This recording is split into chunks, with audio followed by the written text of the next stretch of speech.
तो अर्धसूत्रीय विभाजन के बारे में पढ़ लिया है, किसे कहते हैं। और आगे है कि यदि युग्मनज क्या करके वर्धि एवं परिवर्धन करके के द्वारा नए जीव में विकसित होता है तो इसमें ऊर्जा का भंडार भी पर्याप्त होना चाहिए। अति सरल संरचना वाले जीवों में प्राय क्या होता है, दो जनन कोशिकाओं की आकृति और आकार में विशेष अंतर नहीं होता है, अथवा वे क्या हो जाते हैं, समाकृति। समाकृति का मतलब उनकी आकृति क्या होती है, समान भी हो सकते हैं, परंतु जैसे ही शारीरिक डिजाइन अधिक जटिल होता है जनन कोशिकाएं भी विशिष्ट हो जाती है। शरीर का जो आकृति है वो अलग होती है, उसकी संरचना विशिष्ट हो जाती है। एक जनन कोशिका अपेक्षाकृत बड़ी होती है एवं उसमें भोजन का पर्याप्त भंडार भी होता है, जबकि दूसरी अपेक्षाकृत छोटी एवं अधिक गतिशील होती है। गतिशील जनन कोशिका को याद रखना कि जो गतिशील जनन कोशिका है उसमें नर युग्मक तथा जिस जनन कोशिका में भोजन का भंडार संचित होता है उसे मादा युग्मक कहते हैं।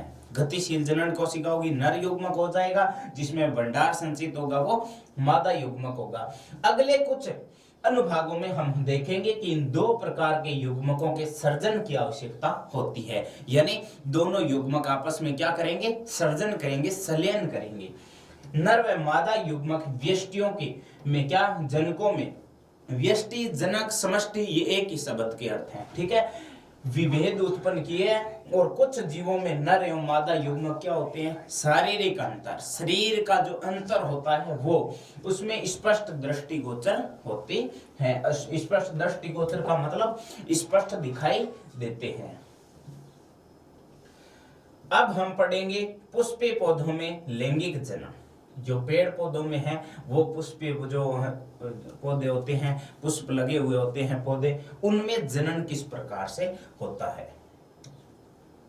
कौन सा जनन होता है, पुष्पीय पौधों में भी लैंगिक जनन होता है, यानी इनमें ही क्या होगा, लैंगिक जनन होता है। इसका मतलब इसमें ही नर तथा मादा दो युग्मक होंगे, ठीक है। उसमें नर तथा मादा युग्मक तो होते हैं उस जनन की व्यष्टियों में, तो इसमें हो जाएगा नर जनक की तरह क्या हो जाएगा, स्त्री कैंसर और पुंकेसर। जैसे मादा होता है वैसे स्त्री कैंसर, नर होता है वैसे पुंकेसर। तो आवर्त बीजी यानी एंजियोस्पर्म के जननांग, जनन के फलस्वरूप उपयोग में आने वाले अंग वो क्या कहलाते हैं, जननांग पुष्प में अवस्थित होते हैं। आप पुष्प के विभिन्न भागों के विषय में पहले पढ़ चुके हैं, जैसे बाह्यदल क्या होता है, ये जो पुष्प का जो बाहरी दल होता है, आप पुष्प देख लेना, रोहिणी का पुष्प है या कोई सरसों का पुष्प है, जो भी आप देखोगे उसके जो बाह्य पुष्प यानी हरे रंग का होता है, जो क्या कहलाता है, बाह्यदल कहलाता है। बाहरी दल, दल यानी पंखुड़ियां, जो कि ये जो पंखुड़ियां होती है वो कहलाएगी दल। पुंकेसर एवं स्त्री केसर यानी बीज के अंदर आप देखोगे ना, जो पतली क्या होगी, डंडी नुमा संरचनाएं होगी ना, वो डंडी नुमा संरचनाएं क्या कहलाएगी, स्त्री केसर और पुंकेसर कहलाएगी। पुंकेसर व स्त्री केसर पुष्प के जनन भाग होते हैं, यानी जनन भाग का मतलब यही क्या होता है, इन दोनों के मध्य क्या होता है, जनन प्रक्रिया होती है। जनन प्रक्रिया होगी, जनन कोशिकाएं होती है, पंखुड़ी एवं बाह्यदल के क्या कार्य होते हैं, तो ये क्या करती है, पंखुड़ियां एवं बाह्यदल इनको क्या करती है, सुरक्षित रखती है, ठीक है। तो अब देखेंगे हम किसके बारे में, पुष्प के बारे में। एक बात ध्यान रखना, पुष्प क्या होते हैं, एक तो पुष्प होते हैं, दो प्रकार के होते हैं पुष्प, एक तो एकलिंगी और एक पुष्प होते हैं उभयलिंगी, ठीक है। जब पुष्प में पुंकेसर अथवा स्त्री केसर दोनों में से कोई एक जननांग उपस्थित होता है तो वो पुष्प क्या कहलाता है, एकलिंगी पुष्प कहलाता है। उदाहरण के तौर पर पपीता और तरबूज दोनों क्या है, एकलिंगी पुष्प होता है। इन दोनों में या तो क्या होगा, केवल स्त्री केसर पाए जाएंगे, या स्त्री केसर नहीं होगा तो केवल पुंकेसर पाए जाएंगे। तो वे पुष्प जिनमें स्त्री केसर अथवा पुंकेसर दोनों जननांगों में से कोई एक जनक भाग लेता है, जननांग भाग लेता है, उसे कहते हैं एकलिंगी पुष्प। जब पुष्प में पुंकेसर अथवा स्त्री केसर दोनों उपस्थित होते हैं वो तो उन्हें क्या कहते हैं, उभयलिंगी पुष्प कहते हैं। वो उदाहरण हो गया गुड़हल एवं सरसों। तो सरसों का पुष्प क्या होगा, उभयलिंगी। क्यों, क्योंकि उसमें दोनों ही पाए जाएंगे। दोनों कौन, स्त्री केसर और पुंकेसर। नर जननांग है जो परागकण बनाते हैं, और पुंकेसर क्या है, नर जननांग है, और स्त्री केसर क्या है, मादा जननांग। वो जो नर जननांग है वो सामान्यतः परागकण बनाते हैं, वो पीले हो सकते हैं। और आपने देखा होगा कि जब आप किसी पुष्प के पुंकेसर को छूते हैं तब हाथ क्या हो जाते हैं, पीले रंग का जो है पाउडर है वो लग जाता है। स्त्री केसर पुष्प के केंद्र में अवस्थित होता है तथा यह पुष्प का मादा जननांग अंग होता है। जैसे देखो ये हो गया मादा जननांग अंग, ये हो गया अंडाशय। जहाँ अंडाशय में क्या होता है, बीजांड पाया जाता है, और बीजांड के अंदर बीज का निर्माण होता है, और उस बीज से क्या कर देते हैं हम, नया पादप बना देते हैं।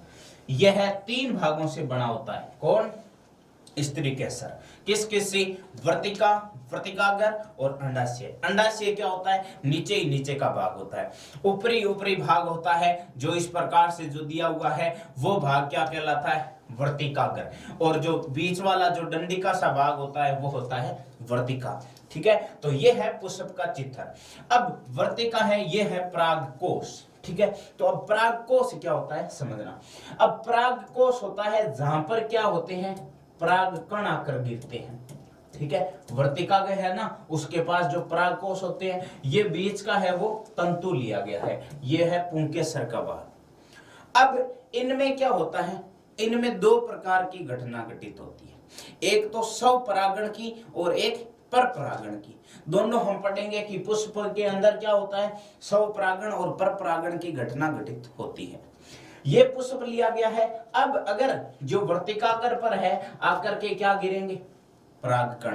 किससे, परागकोश पर आकर के क्या होते हैं, परागकण गिरते हैं। तो अगर इस पुष्प है, ये एक पुष्प है, इस पुष्प के ये जो परागकण है ये अगर इस दूसरी वर्तिकागर पर आकर के, सॉरी, इस परागकोश पर आकर ये गिर जाते हैं, तो वर्तिका के ऊपर का जो भाग होगा वो क्या होगा, वर्तिकागर। जहां क्या होता है, परागकोश होता है, उस पर अगर परागकण गिरते हैं, इसी पुष्प की जो वर्तिकागर से गिरेंगे तो क्या कहलाएगा, स्वपरागण कहलाएगी प्रक्रिया।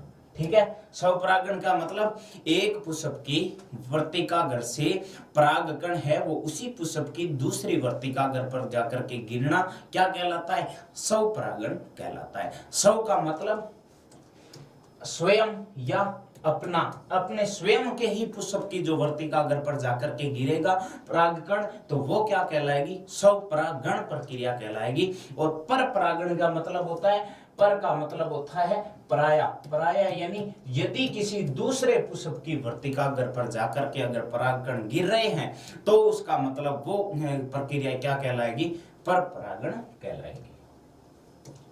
तो पुष्प के अनुदैर्ध्य कार्ड का चित्र आपको समझा दिया, और दोनों में उभयलिंगी और एकलिंगी की परिभाषा अच्छे से समझा दी। अब हम पढ़ेंगे, देखो यह 3 भागों से बना होता है, वो भी पढ़ लिया। उभरा हुआ भाग अंडाशय, मध्य में लंबा भाग वर्तिका तथा शीर्ष भाग क्या कहलाता है, वर्तिकागर। जो प्राय क्या होता है, चिपचिपा होता है वर्तिकागर, जहां पर परागकण आकर के जैसे ही गिरते हैं वो चिपक जाते हैं। अंडाशय में किसका निर्माण होता है, बीजांड का। बीजांड के यानी बीजांड में किसका निर्माण होगा, बीज का। तथा प्रत्येक बीजांड में क्या होता है, एक अंड कोशिका होती है जो परागकण के द्वारा उत्पादित नर युग्मक अंडाशय की अंड कोशिका मादा युग्मक से जुड़ करके सलेत होकर के युग्मनज बना करके जनन कोशिकाओं के अंदर युग्मन अथवा निषेचन से युग्मनज बनता है, जिससे नए पौधे विकसित होने की क्षमता होती है। किसमें, उस बीज में। अब हम बात किसकी करेंगे, अतः परागकणों को क्या किया जाता है, पुंकेसर से वर्तिकागर तक स्थानांतरित की आवश्यकता होती है। तो वो जब भी स्थानांतरण होगा, स्थानांतरित होगी क्या, परागकण किससे, पुंकेसर से वर्तिकागर तक अगर परागकण स्थानांतरित होंगे तो वो 2 प्रकार की प्रक्रिया होगी। अब बात इसकी याद रखनी है आपको, परागण और परागकण। परागण तो क्या एक प्रक्रिया है, और परागकण क्या है, छोटे छोटे जो सूक्ष्म कण पाए जाते हैं वो होंगे। क्या होगा, यदि परागकणों का स्थानांतरण उसी पुष्प की वर्तिकाग्र पर होता है। यदि एक पुष्प है, अगर उसी पुष्प की वर्तिकाग्र पर होता है तो वो प्रक्रिया क्या कहलाएगी? स्वपरागण कहलाता है। और परंतु यदि एक पुष्प के परागकण किसी दूसरे पुष्प पर अगर स्थानांतरित होते हैं तो उसे क्या कहते हैं? परपरागण कहते हैं।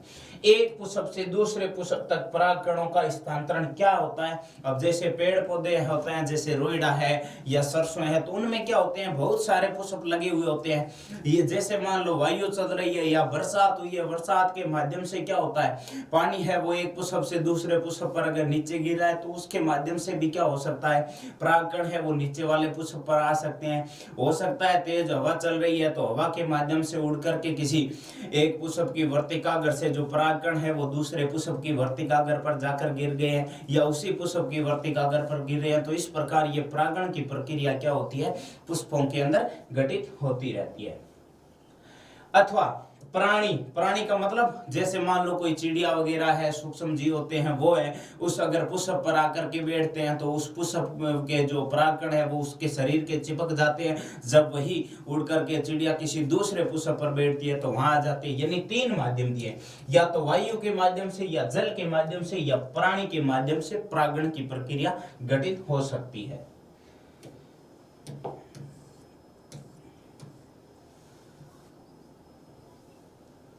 अब है परागकणों के उपयुक्त, यानी अब इसमें आपको पता चलेगा कि किस प्रकार घटना घटित होती है स्वपरागण और परपरागण की। जैसे देखो ये तो वो तो क्या था? पूरे पुष्प का चित्र था, ठीक है।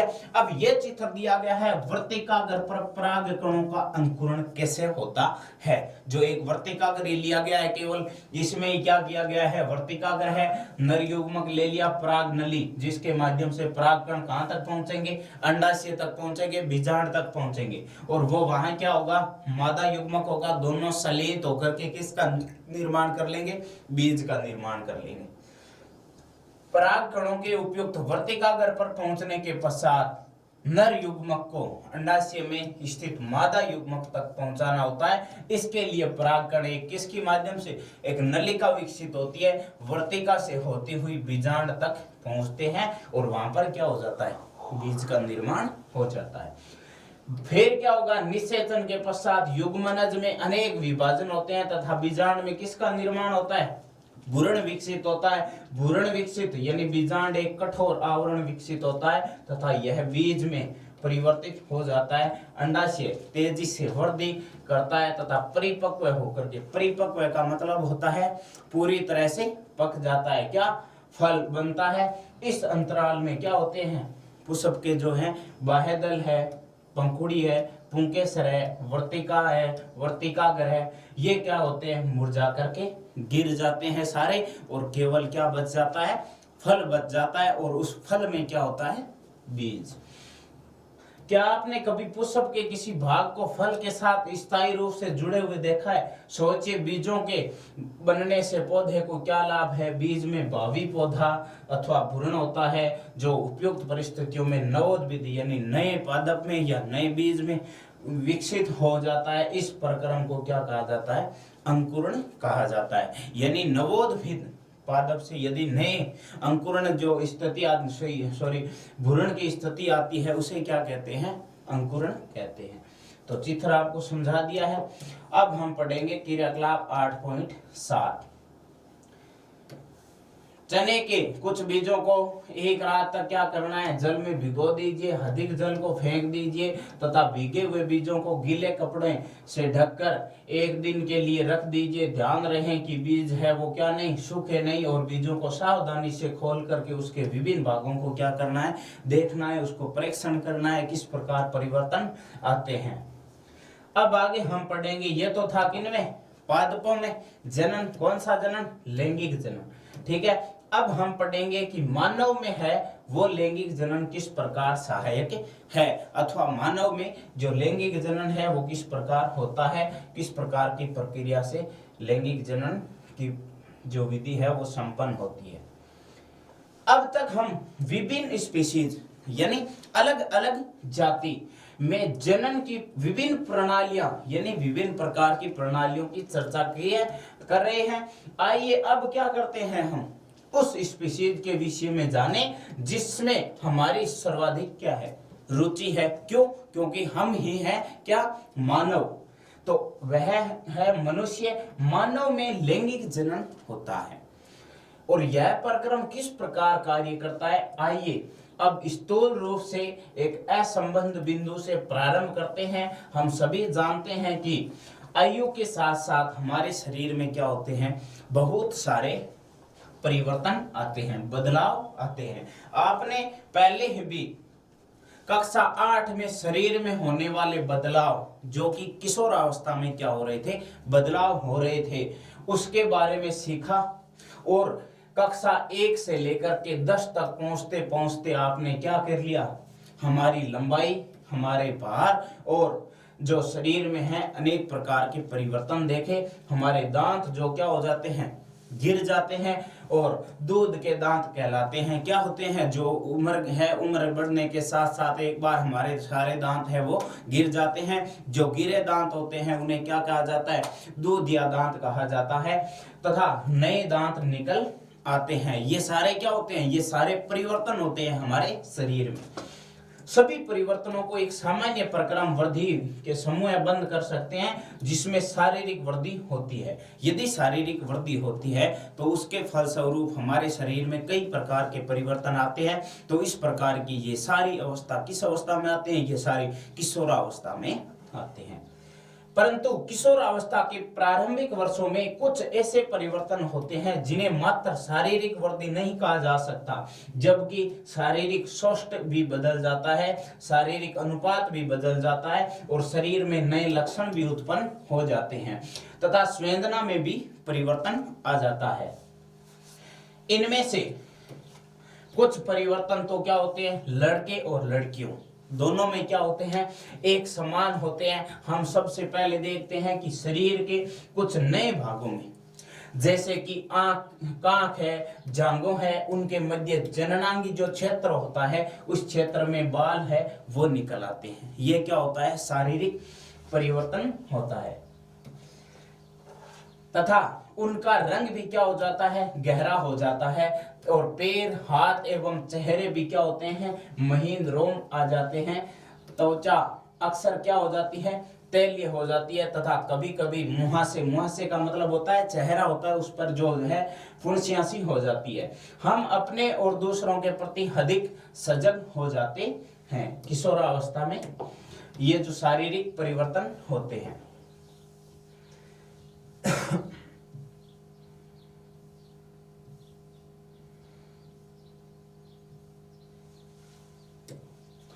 दूसरी ओर कुछ ऐसे भी परिवर्तन होते हैं जो लड़कों एवं लड़कियों में विभिन्न होते हैं, अलग अलग होते हैं। जैसे लड़कियों में स्तन के आकारों में वृद्धि होने लगती है तथा स्तन ग्रह की त्वचा का रंग भी क्या होने लग जाता है, गहरा होने लग जाता है। इस समय क्या होती है, लड़कियों में रजोधर्म यानी जिसे रजो चक्र अथवा ऋतुस्राव भी कहते हैं। लड़कों के चेहरों तो दूसरी ओर हम देखते हैं कि कुछ ऐसे भी परिवर्तन होते हैं। परिवर्तन का अर्थ क्या होता है, बदलाव, जो लड़कों और लड़कियों में क्या होते हैं, अलग अलग होते हैं। अलग अलग ये का मतलब होता है भिन्न भिन्न। लड़कियों में स्तन के आकार में क्या होती है, वृद्धि तथा स्तनाग्र की त्वचा यानी चमड़ी होती है, उसके रंग में भी क्या होता है, गहरा होने लगता है। इस समय लड़कियों में क्या होता है, रजोधर्म अथवा ऋतुस्राव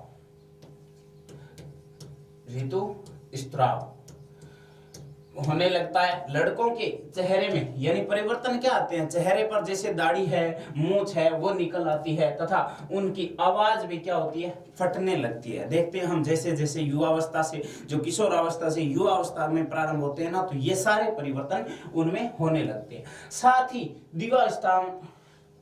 दिवा स्वपन, रात्रि में शीशन के आकार अक्सर क्या होते हैं, विवर्तन यानी बड़ा होने के कारण क्या हो जाते हैं, उद्रवे हो जाते हैं। ये सभी परिवर्तन महीनों एवं वर्षों की अवधि में होते हैं। मंद गति से होते हैं। ये परिवर्तन सभी व्यक्तियों में, यानी जितने भी संसार के अंदर जितने भी व्यक्ति होते हैं, सारे व्यक्तियों में एक ही समय तथा एक ही निश्चित आयु में नहीं होते हैं। कुछ व्यक्तियों में तो क्या होते हैं ये परिवर्तन कम आयु में यानी छोटी उम्र में एवं तीव्रता यानी तेजी से होते हैं, जबकि अन्य में मंद गति से होते हैं। प्रत्येक परिवर्तन तीव्रता से पूर्ण भी नहीं होते हैं। उदाहरणतः लड़कों के चेहरे पर पहले क्या होते हैं छितराए हुए से कुछ मोटे बाल परिलक्षित होते हैं तथा धीरे धीरे यह वृद्धि करके एक जैसी हो जाते हैं। तो आपको पता ही होगा ये जैसे दाढ़ी अगर मूंछ पे दाढ़ी मूंछ अगर आते हैं तो क्या होते हैं पहले धीरे धीरे यानी कम संख्या में बाल उगने लग जाते हैं, उसके बाद ज्यादा संख्या में।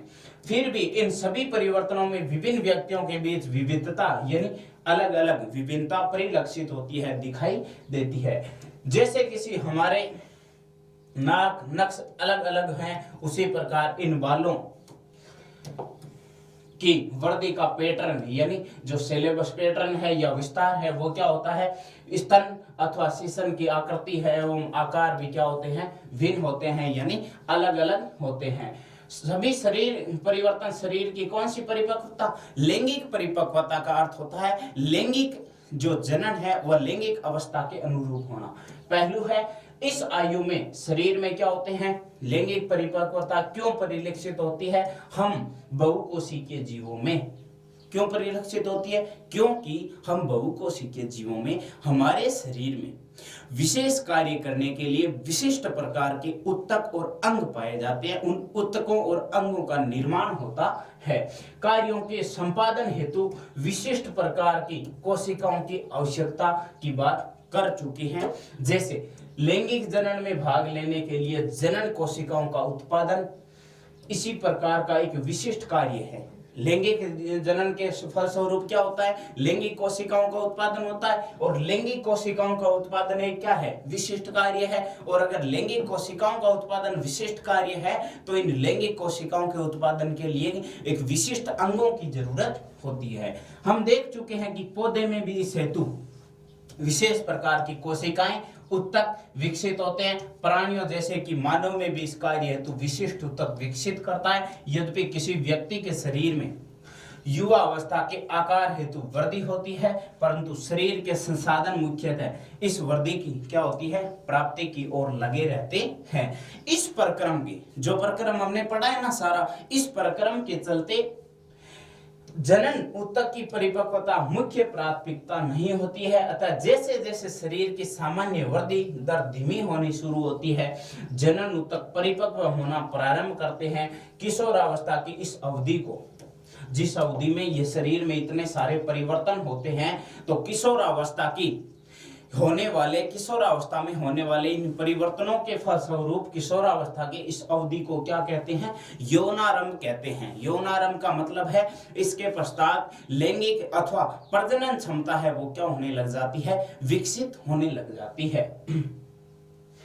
और अतः वे सभी परिवर्तन जिनकी हमने चर्चा की है जनन प्रक्रम की से किस प्रकार संबंध है, ये हमें याद रखना चाहिए कि लैंगिक जनन प्रणाली का अर्थ है कि दो विभिन्न व्यक्तियों, दो अलग अलग व्यक्तियों की जनन कोशिकाओं का परस्पर संलयन यानी नर जनन एवं मादा जनक जो दोनों है उनके जो कोशिकाएं हैं उनका संलयन यह जनन कोशिकाओं के बाह्य मोचन के द्वारा हो सकता है। जैसे कि पुष्पीय पौधों में क्या था स्त्री केसर और पुंकेसर में था, अथवा दो जीवों के परस्पर संबंध के द्वारा जनन कोशिकाओं के आंतरिक स्थानांतरण द्वारा भी हो सकता है, जैसे कि अनेक प्राणियों में होता है, अनेक व्यक्तियों में होता है।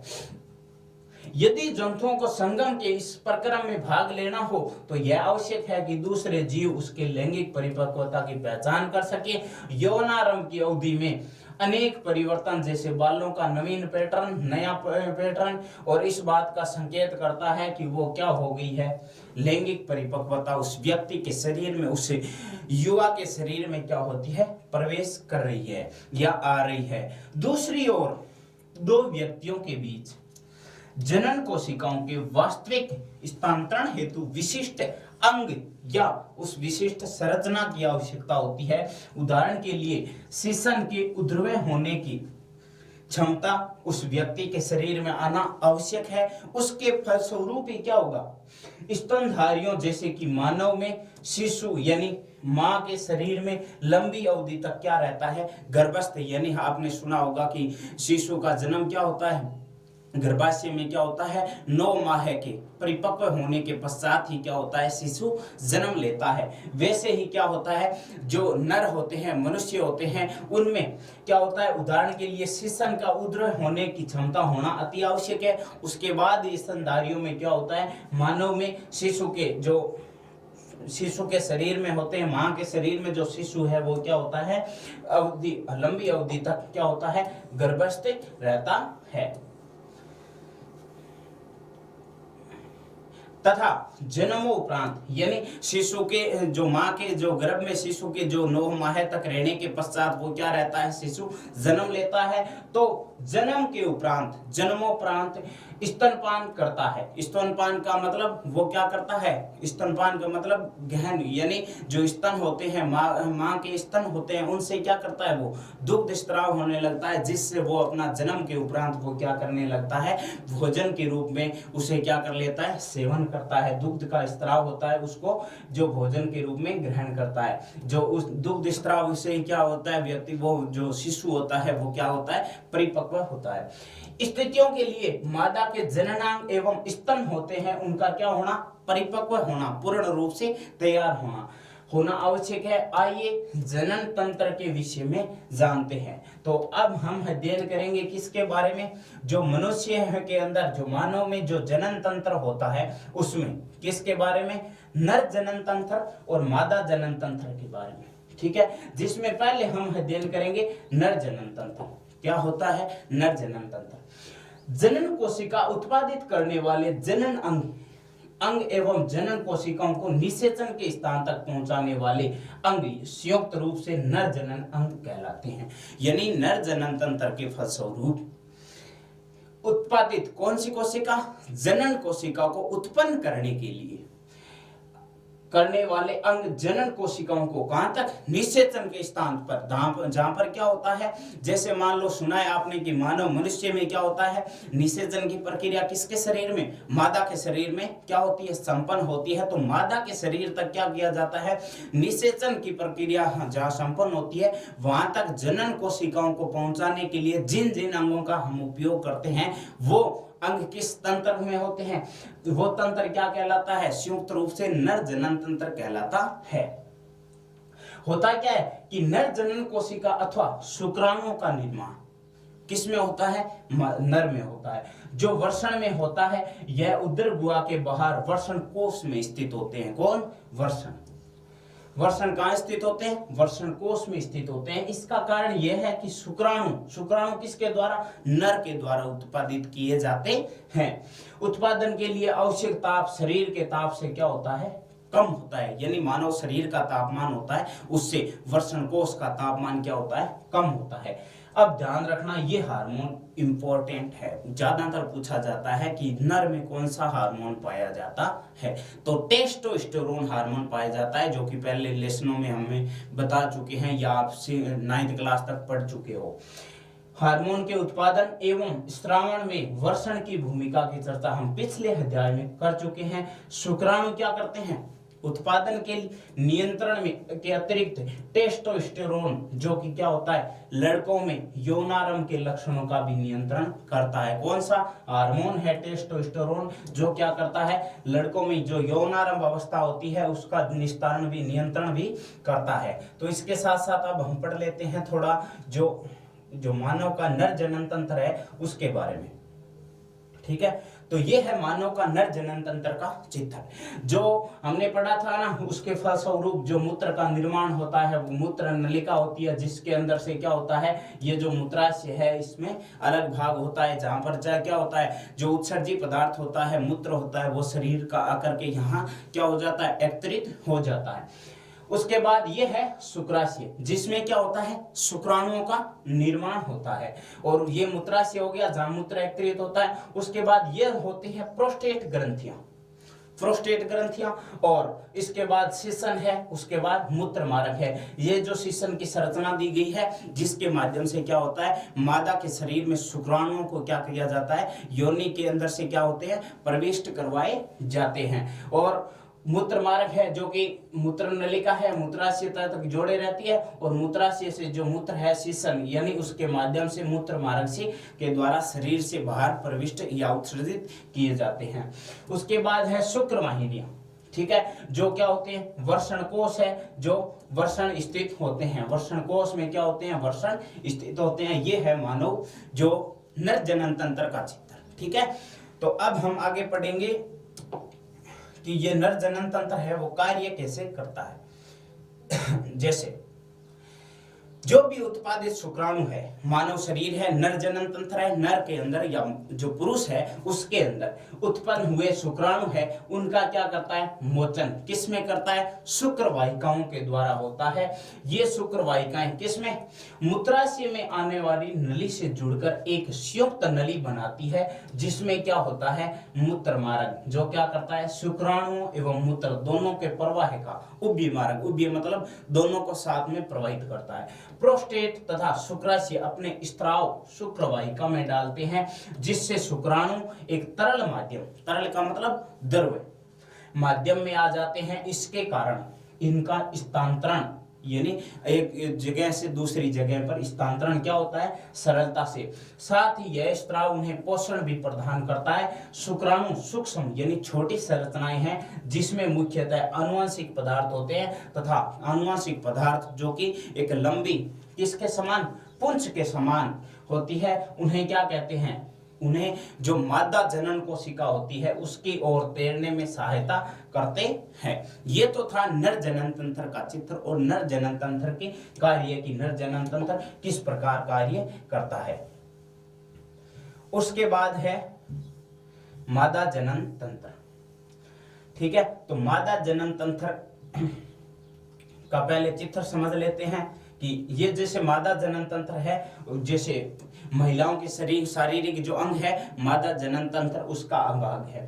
जो मादा जनन तंत्र है उसमें अंडवाहिकाएं होती है, ठीक है। अंडवाहिकाएं जैसे फैलोपियन ट्यूब है, फैलोपियन ट्यूब है, उसके फटने के पश्चात क्या होता है, ऋतुस्राव या रजोदर्शन है, वो मासिक चक्र है वो स्टार्ट हो जाते हैं। अब उसके बाद नीचे दिया गया है अंडाशय, जिसमें क्या होता है, अंडाणुओं का निर्माण होता है, जो क्या करके शुक्राणुओं के साथ मिलकर के निषेचन की प्रक्रिया में भाग लेते हैं। उसके बाद है उस जो नर मादा जनन तंत्र है, उस जनन अंग है, उसमें गर्भाशय है, अंग दिया हुआ है, उसके नीचे जो ग्रीवा है वो जो नली के समान संरचना होगी ग्रीवा, उसके बाद जो नीचे का भाग है वो क्या कहलाता है, योनि कहलाता है, अंतिम भाग होता है वो, ठीक है। अब मादा जनन तंत्र है वो कार्य कैसे करता है, जैसे नर जनन तंत्र है वो किसका निर्माण, शुक्राणुओं का निर्माण करते थे, वैसे मादा जनन कोशिकाओं अथवा अंड कोशिकाएं जो किसका निर्माण करेगी, अंडाणुओं का। अंडाशय में होता है वे कुछ हार्मोन, जैसे मैंने बताया था ना, नर में कौन सा हार्मोन, टेस्टोस्टेरोन हार्मोन, वैसे ही मादा में कौन सा हार्मोन, एस्ट्रोजन हार्मोन उत्पादित करती है। चित्र 8.11 को ध्यानपूर्वक देखिए। मादा जनन तंत्र के विभिन्न अंगों की पहचान हमने कर ली है। लड़की के जन्म के समय अंडाशय में हजारों अपरिपक्व अंड होते हैं जो परिपक्व नहीं होते हैं, ठीक है। यौनारंभ में जैसे ही यौनारंभ अवस्था स्टार्ट होती है उसमें इनमें से कुछ परिपक्व होने लगते हैं, कुछ अंग जो होते हैं क्या होने लग जाते हैं, अंड है वो परिपक्व होने लग जाते हैं। दो में से एक अंडाशय के द्वारा प्रत्येक माह, प्रत्येक महीने एक अंड परिपक्व होता है, और महीन अंडवाहिका अथवा फैलोपियन ट्यूब के द्वारा, जो अभी मैंने आपको समझाया फैलोपियन ट्यूब क्या होती है, उसके द्वारा यह अंड कोशिका गर्भाशय तक ले जाती है। किनको, उन अंडाणुओं को। जैसे ही पहले माह में क्या हो जाते हैं, अंड परिपक्व होते हैं, परिपक्व होते ही अंड जो है फैलोपियन ट्यूब है, नलिका होती है, वो कहां तक ले जाती है, अंड कोशिकाओं को गर्भाशय तक ले जाए जाते हैं। दोनों अंडवाहिकाएं संयुक्त होकर के, संयुक्त का मतलब जुड़ करके एक लचीली थैली नुमा संरचना का निर्माण करती है, जिसको क्या कहा जाता है, गर्भाशय कहा जाता है। और गर्भाशय क्या होता है, गिरवा द्वारा योनि में खुलता है, जो कि मादा के जो अंग है, मादा जनन तंत्र अंग है, उसका निचला भाग होता है योनि। तो गर्भाशय है वो गिरवा द्वारा किस में खुलता है, योनि में खुलता है। तो उसके पश्चात मैथुन के समय, यानी नर व मादा जो दोनों जो है पुरुष अथवा स्त्री है, उसके जो जनन प्रक्रिया होती है, मैथुन होती है, उसके पश्चात किसका, शुक्राणुओं के द्वारा, जो किसके द्वारा उत्पादित होते हैं, नर के द्वारा उस उत्पादित जो शुक्राणु है वो किसमें, योनि मार्ग में स्थापित होते हैं, और जहां से ऊपर की ओर यात्रा करके अंडवाहिका तक पहुंच जाते हैं, जहां अंड कोशिका से मिल सकते हैं। निषेचित अंडा है वो क्या होकर के, विभाजित होकर के, टूट करके कोशिकाओं की गेंद जैसी संरचना या भ्रूण का निर्माण करते हैं। भ्रूण है वो क्या हो जाता है, किसमें, आगे जाकर के गर्भाशय में स्थापित हो जाता है, जहां यह लगातार विभाजित होकर के वृद्धि करता है तथा अंगों का क्या होता है, विकास हो जाता है। जैसे शिशु का जन्म होता है, उससे पहले जो शिशु के शारीरिक अंग होते हैं, हाथ है, पैर है, चेहरा है या पूरी बॉडी है, उसके प्रत्येक अंगों का विकास होता है। हम पहले यह अध्ययन कर चुके हैं कि मां का शरीर है वो गर्भ धारण एवं उसके विकास के लिए विशेष रूप से अनुकूलित होता है, ठीक है। जो अतः गर्भाशय प्रत्येक माह भ्रूण को ग्रहण करने एवं उसके पोषण हेतु तैयारी करता है। इसकी आंतरिक परत मोटी होती जाती है तथा भ्रूण के पोषण हेतु रुधिर प्रवाह है, रुधिर का जो प्रवाह होता है वो क्या होता है, बढ़ जाता है। उसके पश्चात क्या होता है, जो भ्रूण है, बच्चा है, वो मां के शरीर में क्या होता है, रुधिर से ही पोषण मिलता रहता है। जब तक वो जन्म नहीं लेता है, उससे पहले क्या करता है, जो शरीर है वो माता का शरीर होता है, महिला का शरीर होता है, उससे ही वो जो भ्रूण बन रहा है वो क्या करता है, माता के शरीर से ही क्या कर लेता है, उस रक्त के अंदर से ही क्या होता है, अपना पोषण प्राप्त करता रहता है।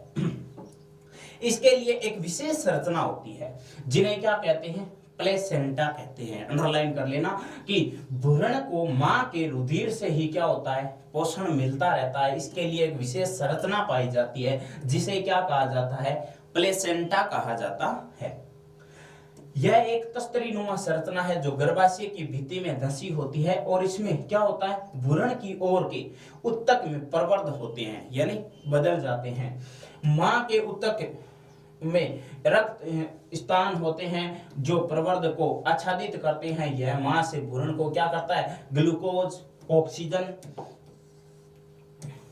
या अन्य पदार्थों के स्थानांतरण हेतु एक वृहद क्षेत्र प्रदान करते हैं। जो क्या करते हैं, वो क्षेत्र है वो विकासशील भ्रूण के द्वारा किसके, जो भी अवशिष्ट पदार्थ होते हैं वो उत्पन्न होते हैं, जिनका निपटान उन्हें किसके, प्लेसेंटा के माध्यम से मां के रुधिर में स्थानांतरण द्वारा होता है।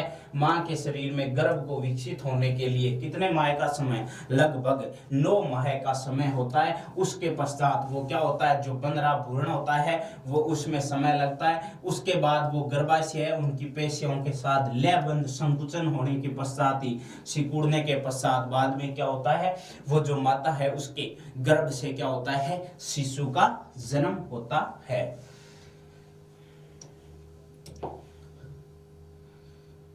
अगला है, क्या होता है जब अंड कोशिका है उसके लिए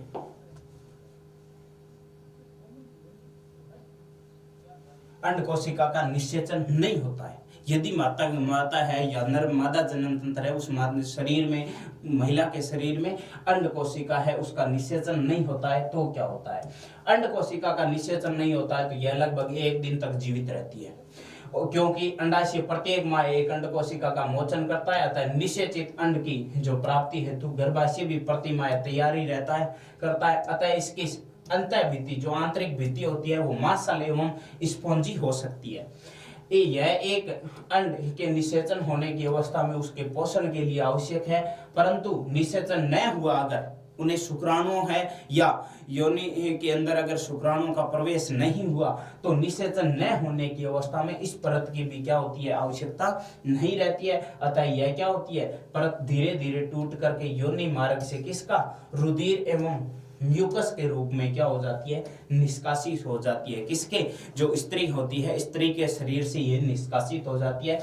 इस चक्कर में क्या होता है, पूरा लगभग 1 माह यानी 1 मास का समय लगता है। यदि 1 माह के पश्चात इस प्रकार का जो रुधिर है, म्यूकस है, वो क्या होता है, शरीर में योनि के से माध्यम से बाहर निकलता है, तो उस प्रक्रम को 1 माह के पश्चात निकलता है, उसे क्या कहते हैं, ऋतुस्राव अथवा रजोधर्म कहा जाता है। इसकी अवधि लगभग क्या होती है, 2 से लेकर के 8 दिनों के मध्य ये सारी प्रक्रिया या जो सारा जो रक्त होता है, वो अशुद्ध रुधिर है, वो बाहर निकाल दिया जाता है शरीर के अंदर से। जनन अवस्था,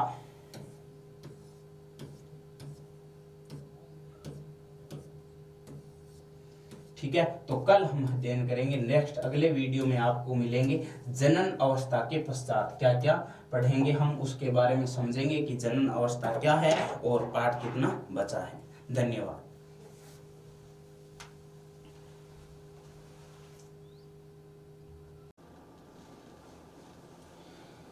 जनन स्वास्थ्य, ठीक है, तो जनन के बारे में हम पढ़ लिए हैं। जैसा कि हम देख चुके हैं, लैंगिक परिपक्वता एक कर्मिक प्रक्रम है, जो कि क्या होता है, क्रम के अनुसार, यानी जिस प्रकार से किशोरावस्था है, किशोरावस्था के बाद में युवावस्था है, युवावस्था में यौनारंभ वगैरह, ये जो सारी चीजें होती है दैनिक जीवन में, वो क्या होती है, क्रम के अनुसार होती है। तथा ये उस समय होता है जब क्या होती है, शरीर की वृद्धि यानी शारीरिक वृद्धि भी होती रहती है। अतः किसी सीमा आंशिक रूप से लैंगिक परिपक्वता का अर्थ यह नहीं है कि शरीर अथवा मस्तिष्क जनन क्रिया अथवा गर्भ धारण योग्य हो गए, इसका मतलब वो क्या है, एकदम जनन स्वास्थ्य हो गया है, नहीं।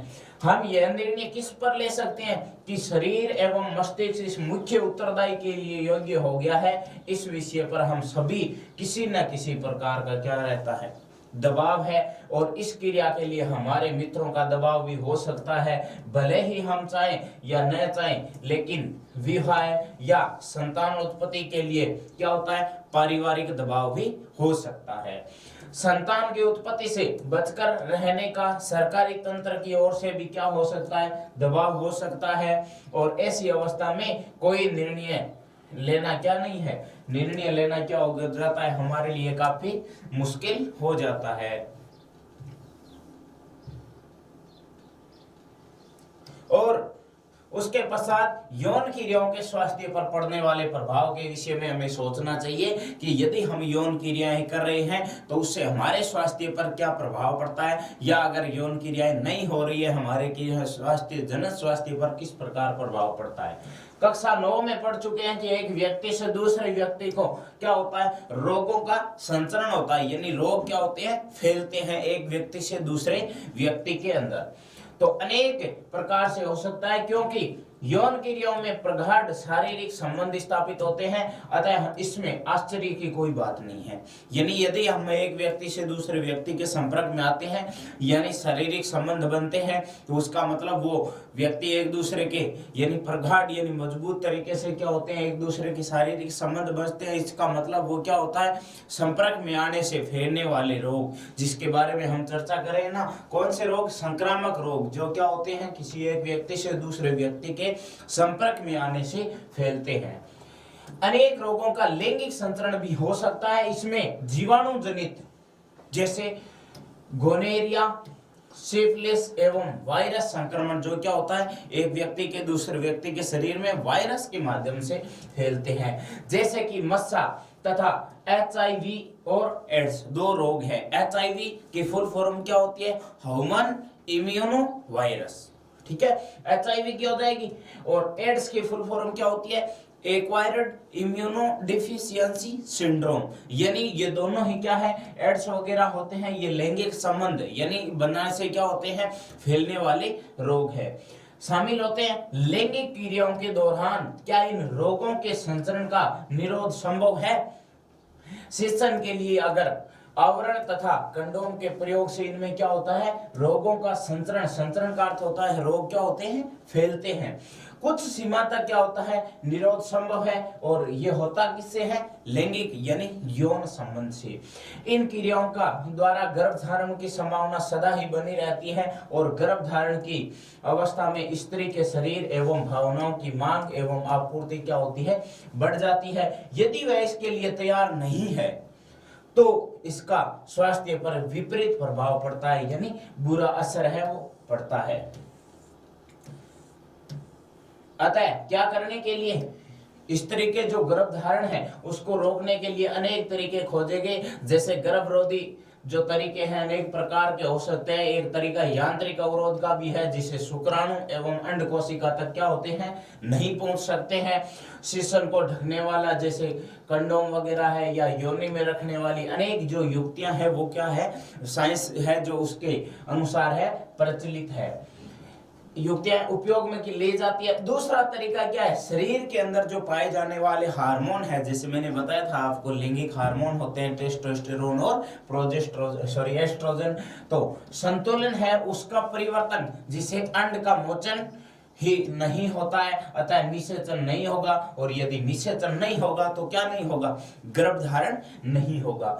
ये दवाई सामान्यतः गोली के रूप में ली जाती है, परंतु ये हार्मोन संतुलन को परिवर्तित करती है, अतः उनके कुछ विपरीत प्रभाव भी हो सकते हैं। गर्भधारण को रोकने के लिए कुछ अन्य युक्तियां जैसे कि लूप अथवा क्या होती है, कोपर्टी भी क्या है, गर्भधारण को रोकने के हेतु क्या है कि गोली है, उसको गर्भाशय में स्थापित करके किया जाता है, परंतु गर्भाशय के उत्तेजन से भी कुछ विपरीत प्रभाव हो सकते हैं। यदि पुरुष की शुक्रवाहिकाओं को अवरोध कर दिया जाए तो शुक्राणुओं का स्थानांतरण रुक जाता है, और यदि स्त्री के अंडवाहिनी है अथवा फेलोपियन जो नलिका ट्यूब है उसको भी अगर अवरोध कर दिया जाए तो भी क्या होता है, अंड है वो डिप गर्भाशय तक नहीं पहुंच सकेंगे। दोनों अवस्थाओं में, चाहे तो शुक्राणुओं का हो चाहे अंडाणुओं का हो, दोनों अवस्थाओं में क्या होता है, दोनों ही अवस्थाओं में निषेचन नहीं होगा। शल्य क्रिया तकनीकी के द्वारा इस प्रकार अवरोध उत्पन्न नहीं यानी उत्पन्न किए जा सकते हैं। यद्यपि शल्य तकनीकी भविष्य के लिए पूर्णतः क्या है, सुरक्षित है, यानी आने वाले समय में भविष्य के लिए यही क्या है, जो वैज्ञानिक तकनीकी है ये क्या है, सुरक्षित है। परंतु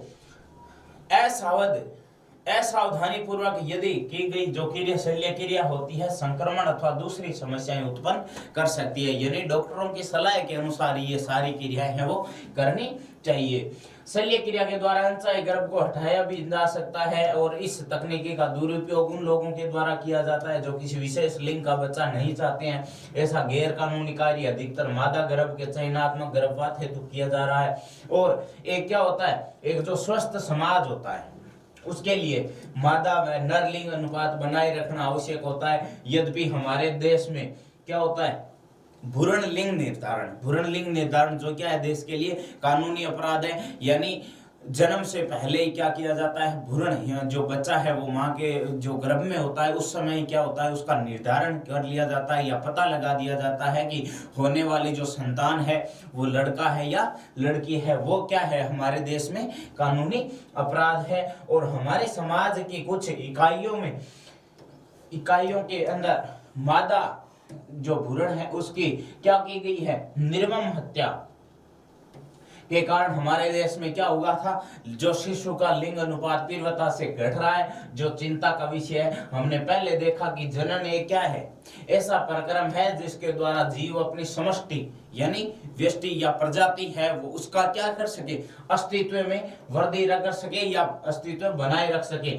एक समष्टि में क्या होनी चाहिए, जन्म दर मृत्यु दर उसके आकार का निर्धारण करते हैं, और जनसंख्या का विशाल आकार बहुत लोगों के लिए क्या है, चिंता का विषय भी बना हुआ है। इसका मुख्य कारण क्या है, इसका मुख्य कारण यह है कि बढ़ती हुई जनसंख्या के कारण प्रत्येक व्यक्ति के जीवन स्तर में सुधार लाना दुष्कर कार्य है।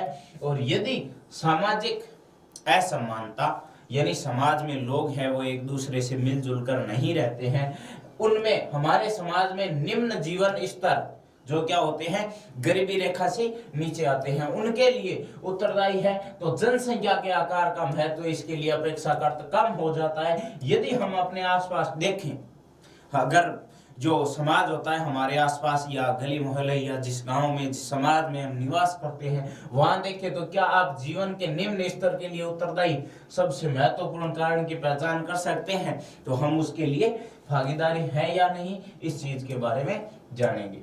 अब आगे है परागण निषेचन प्रक्रिया। परागण क्रिया निषेचन से किस प्रकार भिन्न है? यानी निषेचन तो क्या होता है, नर व मादा युग्मकों के संलयन के माध्यम से होता है, और परागण प्रक्रिया क्या थी, जो पराग कणों का एक पुष्प से दूसरे पुष्प में क्या करना, गिरना, वो था परागण प्रक्रिया। और तो इसमें क्या होता है, एक दूसरे के जो पुष्प है आपस में संपर्क आना वगैरह ये नहीं होता है।